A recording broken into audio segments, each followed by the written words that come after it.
প্রসিকিউশনের সমান সুযোগ দেওয়া হয়েছে।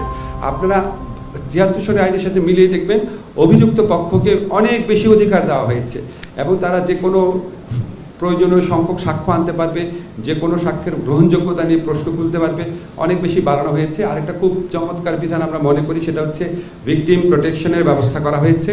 যারা এখানে সাক্ষী দিতে আসবেন বা যারা আপনার কোনো কারণে যদি 164 দেন বা যে কোনোভাবে সাক্ষ্য দেন, তাদের প্রোটেকশনের জন্য পর্যাপ্ত ব্যবস্থা করা হয়েছে।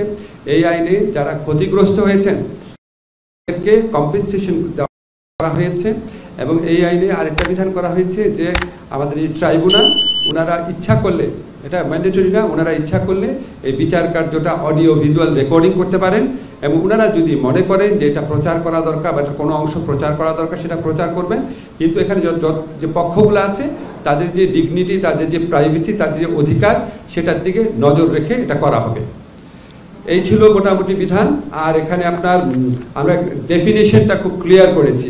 যেমন আপনার 3 ধরনের প্রতিষ্ঠানের 3 ধরনের বাহিনীর কে বিচারের আওতায় আনার বিধান করা হয়েছে। একটা হচ্ছে আপনার ডিসিপ্লিন ফোর্স, আরেকটা হচ্ছে ইন্টেলিজেন্স এজেন্সি, আরেকটা হচ্ছে অক্সিলারি ফোর্স। এটাকে আমরা খুব ভালো করে ডিফাইন করেছি, আমাদের সংবিধান, প্রচলিত মানবাধিকার আইন, সেগুলি দেখে আমরা ডিফাইন করেছি। তো এটা যেহেতু উপদেষ্টা পরিষদে গৃহীত হয়েছে, এটা গেজেট আকারে প্রকাশিত হলে এটা আপনার আইনে পরিণত হবে। আর কিছু বিষয় আপনারা আগে থেকেই জানেন যে এই আইনে বিদেশি আইনজীবী নিয়োগের বিধান আছে। যে ইচ্ছা করলে প্রসিকিউশন, ডিফেন্স যে ইচ্ছা করবে আপনার ফরেন লয়ার নিয়োগ করতে পারবে। এবং আরেকটা চমৎকার বিধান হচ্ছে এটাতে অবজারভারের বিধান এক্সপ্লিসিটলি আছে। সো আন্তর্জাতিক বা দেশীয় হিউম্যান রাইটস অর্গানাইজেশন যে চায় এই বিচার শুদ্ধভাবে হচ্ছে কিনা, গ্রহণযোগ্যভাবে হচ্ছে কিনা, ওনারা এখানে উপস্থিত থেকে এটা মনিটরিংয়ে কাজ করতে পারে, অবজার্ভ করতে পারে। আমাদের এখানে একদম মানে অল আউট অ্যাক্সেস দেওয়া আছে।